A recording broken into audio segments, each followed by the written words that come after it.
Hi, my name is Louise. I'm from the Newton Free Library Children's Room, and I'm here to show you how to make a book using one sheet of paper and a pair of scissors. This book was made from this size sheet, and then you can make a smaller book from this size sheet. The items you'll need today is one rectangular sheet of paper. Any size will do, probably no smaller than 8.5 by 11, but if it's larger, that's great. Pair of scissors, things from nature, a book that you'll use to press leaves or petals that you'll find, glue, Q-tips, wax paper, and pencils or markers. So to get started, I'm going to demonstrate on this size sheet. So I'm going to be using an 11 by 17 sheet of paper. That will make this size book. You can use any rectangular size sheet of paper you have. Okay, so first, I'm going to put it the long way, and you're going to fold it in half, making sure you match the edges up nice and give a nice crease. Okay? Then you're going to turn it around the long way again and fold it again. Matching up.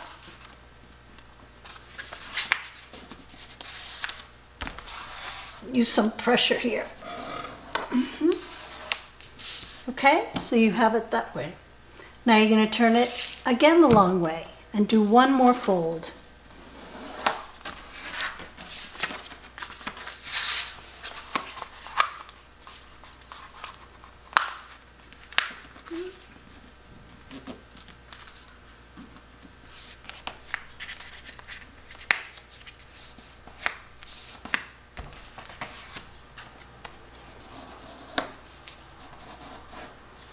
You know, as I'm doing this, I just want to remind you, use regular printing paper as opposed to construction paper, because construction paper is a little heavier, and as you see, as you're getting into the folds, it'll be a little bit too hard. Okay? Okay, and we're going to open it up.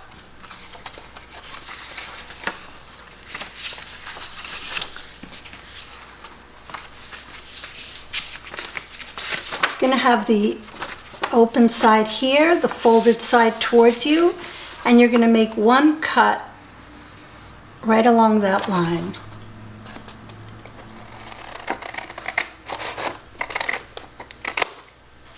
Just like that. Okay? I'm going to fold that one back, flip it over, fold it back, and hold it out like that.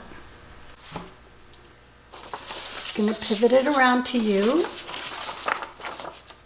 Okay, you're going to take both of these pieces like that, going to open them up and match it so that they all come together. See, it'll be like that,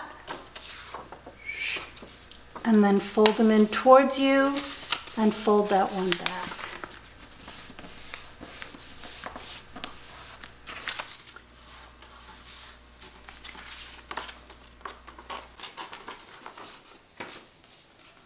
There's your book. So the next thing we're going to do is you're going to go outside, enjoy this beautiful, beautiful spring we're having, and you're going to collect treasures, whatever suits your fancy. I have here dandelions, some cherry tree blossoms. Here I have this, actually isn't from nature, but nature did its work on it. It's a piece of metal, but it looks just like the reverse side of that piece of lichen and that bark. But I really like that. And then our cherry tree has all these blossoms all over, so I collected those. And the ivy that grows alongside our building. Anyway, everybody's book will be unique, so go out and find some treasures and come back and I'll show you what to do. Welcome back. I hope you've collected a lot of good treasures that you're looking forward to putting into your book. These are some that I have collected, and yesterday I also collected some things that I pressed in this book. Because as you see, these beautiful petals, if you press them, they'll make it a lot easier to glue in, and it'll work better in your book. Okay, so I'm going to use the things that I have pressed, and you could go ahead and put your items in a book if you have an old sketchbook or a book that you're not really using anymore, because you don't want to damage a book. But you press them down and you close the book. Here, let's do it on a different page. Okay, and just how you leave it in there is how it will press. And then you want to put some weight on it. Okay, so while you're doing that, we can glue some of these ones that were already pressed, and I'll show you how to do that. We'll leave that one in here.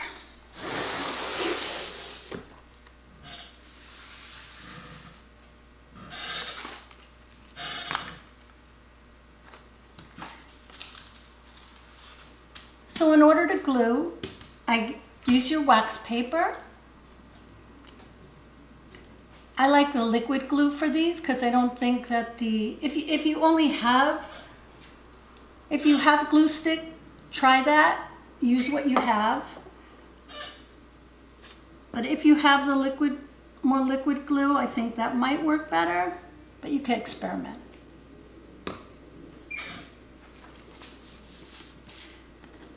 Q-tip is to apply the glue.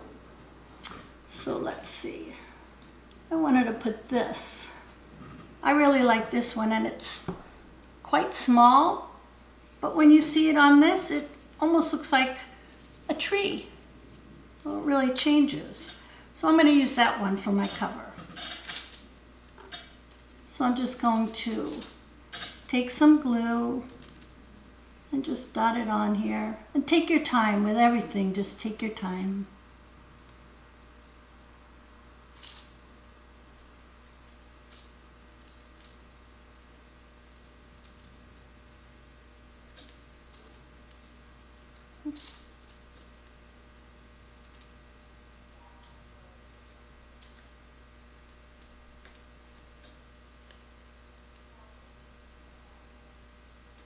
Could even pick it up with that.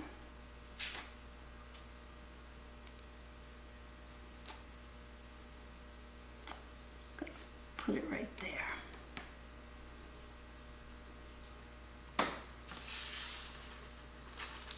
I like the way that looks.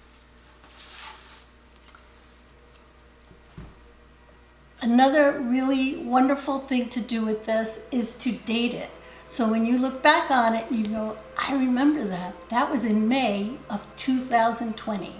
Okay, so we're going to put a date on this book, and you could title it whatever you like or not. That's up to you because it's your personal journal. I have some colored pencils here that I might like to use. So this is, I think I'll do it on the side here.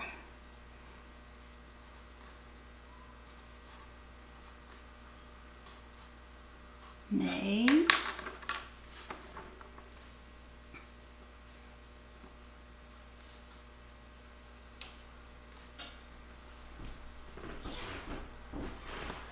Oops.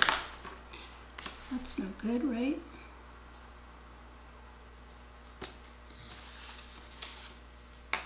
We could decorate any other way we want.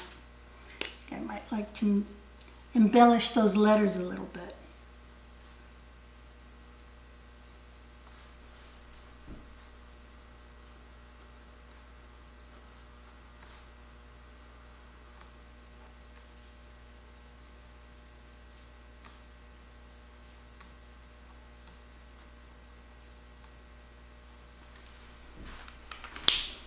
So here's the beginning of my book.